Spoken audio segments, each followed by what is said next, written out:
हरियाणा राज्य में अगले 48 घंटों के दौरान मौसम के मिजाज में बड़ा बदलाव देखने को मिलेगा, क्योंकि सक्रिय पश्चिमी विक्षोभ के कारण उत्तर भारत के मैदानी इलाकों में हवाओं का रुख बदल गया है, जिससे अंबाला, कुरुक्षेत्र और पंचकूला जैसे उत्तर हरियाणा के जिलों में बादलों की आवाजाही बढ़ गई है। साथ ही हिसार, सिरसा और फतेहाबाद जैसे पश्चिमी जिलों में भी धूल भरी हवाओं के साथ हल्की बूंदाबांदी की संभावना बनी हुई है। लेकिन सबसे ज्यादा असर राजधानी चंडीगढ़ के आसपास के इलाकों और सोनीपत, पानीपत एवं रोहतक में देखने को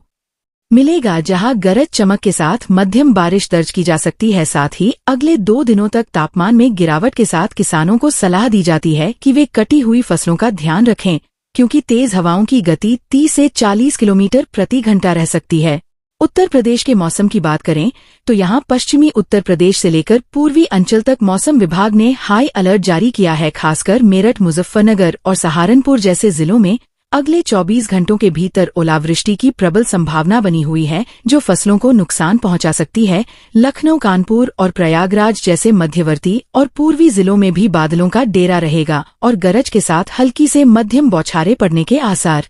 हैं, जबकि वाराणसी और गोरखपुर के तराई वाले इलाकों में भी नमी बढ़ने से उमस भरे माहौल के बाद तेज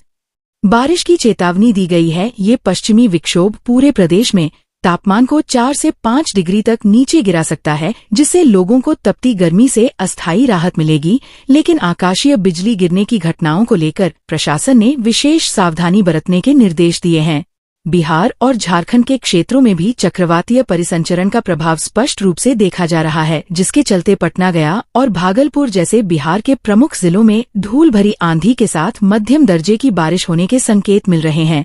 वहीं दूसरी ओर झारखंड के रांची, जमशेदपुर और धनबाद जैसे पठारी इलाकों में शाम के समय तेज गर्जना के साथ बारिश होने की पूरी संभावना है। झारखंड के कुछ हिस्सों में छोटे आकार के ओले भी गिर सकते हैं, जिससे आम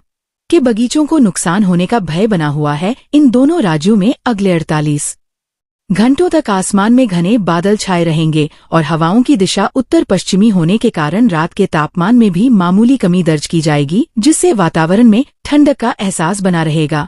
मध्य प्रदेश और राजस्थान के रेगिस्तानी और पठारी इलाकों में भी मौसम का दोहरा रूप देखने को मिल रहा है, जहां राजस्थान के जैसलमेर, बीकानेर और बाड़मेर में लू के थपेड़ों के बाद अब अचानक बादलों की गर्जना और जयपुर, जोधपुर जैसे शहरों में हल्की बारिश का अनुमान लगाया गया है। मध्य प्रदेश के भोपाल, इंदौर और ग्वालियर संभागों में भी पश्चिमी विक्षोभ की सक्रियता के कारण गरज चमक के साथ बौछारें पड़ने की चेतावनी जारी की गई है। विशेषकर ग्वालियर और चंबल संभाग के कुछ जिलों में ओलावृष्टि होने की संभावना बहुत अधिक है, जिससे रबी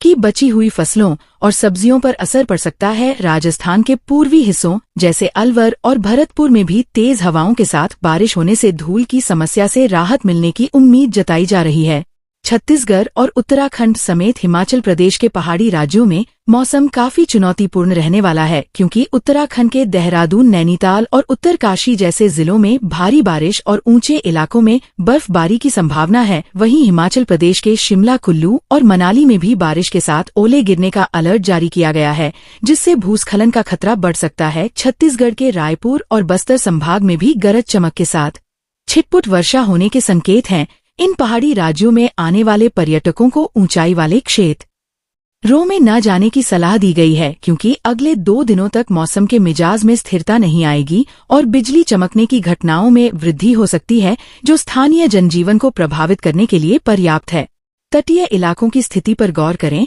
तो भारत के समुद्री किनारों वाले क्षेत्रों में समुद्र की लहरों में भारी उछाल और तेज हवाओं का प्रकोप देखने को मिल रहा है, जिसकी वजह से केरल, कर्नाटक और महाराष्ट्र के तटीय जिलों में भारी से बहुत भारी बारिश होने की प्रबल संभावना है। विशेष रूप से कोंकण तट और मुंबई के आसपास के क्षेत्रों में नमी का स्तर बढ़ने से बादल फटने जैसी स्थिति पैदा हो सकती है। मछुआरों को समुद्र में न जाने की सख्त चेतावनी दी गई है, क्योंकि बंगाल की खाड़ी और अरब सागर दोनों तरफ से दबाव का क्षेत्र बन रहा है, जिसके परिणाम स्वरूप चक्रवाती हवाएं 60 किलोमीटर प्रति घंटे की रफ्तार से चल सकती हैं और निचले इलाकों में जल भराव की स्थिति उत्पन्न होने का खतरा बना हुआ है। प्रशासन ने तटीय सुरक्षा बलों को अलर्ट पर रहने को कहा है, ताकि किसी भी आपातकालीन स्थिति से समय रहते निपटा जा सके। से केरल, कर्नाटक और महाराष्ट्र के तटीय जिलों में भारी से बहुत भारी बारिश होने की प्रबल संभावना है। विशेष रूप से कोंकण तट और मुंबई के आसपास के क्षेत्रों में नमी का स्तर बढ़ने से बादल फटने जैसी स्थिति पैदा हो सकती है। मछुआरों को समुद्र में न जाने की सख्त चेतावनी दी गई है, क्योंकि बंगाल की खाड़ी और अरब सागर दोनों तरफ से दबाव का क्षेत्र बन रहा है, जिसके परिणाम स्वरूप चक्रवाती हवाएं 60 किलोमीटर प्रति घंटे की रफ्तार से चल सकती हैं और निचले इलाकों में जल भराव की स्थिति उत्पन्न होने का खतरा बना हुआ है। प्रशासन ने तटीय सुरक्षा बलों को अलर्ट पर रहने को कहा है, ताकि किसी भी आपातकालीन स्थिति से समय रहते निपटा जा सके।